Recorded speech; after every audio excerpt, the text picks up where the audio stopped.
whether or not she should come back to the UK. I'm very pleased to say now that Chris Phillips joins me, the Managing Director of the International Protect and Prepare Security Office, and crucially as well, the former head of UK National Counter-Terrorism Security Office. Grief, that's a mouthful. That must be an incredibly long business card that you've got there, but I bet your LinkedIn page is vast, but there we are. Anyway, you join me now.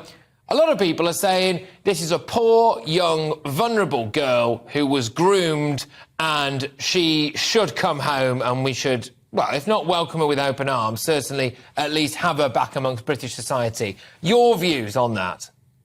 Well, my views is that she knew exactly what she was doing when she left these shores. She did almost certainly some very, very bad things when she was part of the caliphate. And it was only when the caliphate actually was taken out and destructed that she decided that she might want to come back to the UK to live.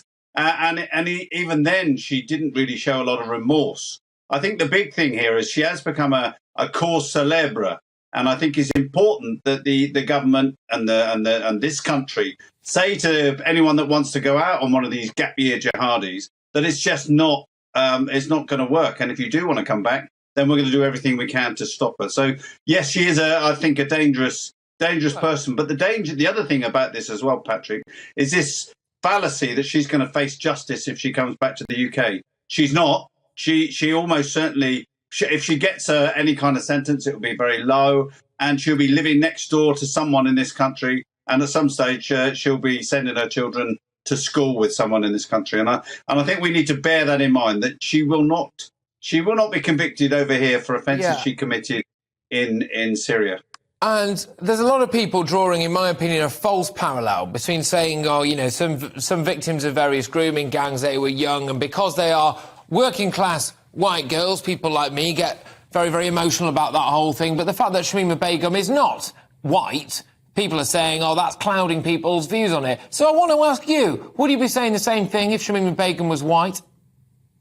Well, of course. I mean, we kind of, it's almost got lost in the fog of time, just how bad the things that were happening in Iraq and Syria were.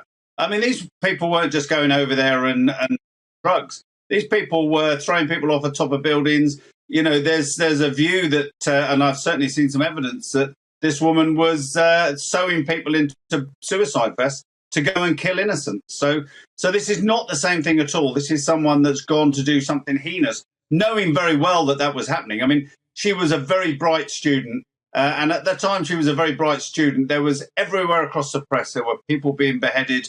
There were the videos of people being thrown off the top of buildings, and she deliberately went to that.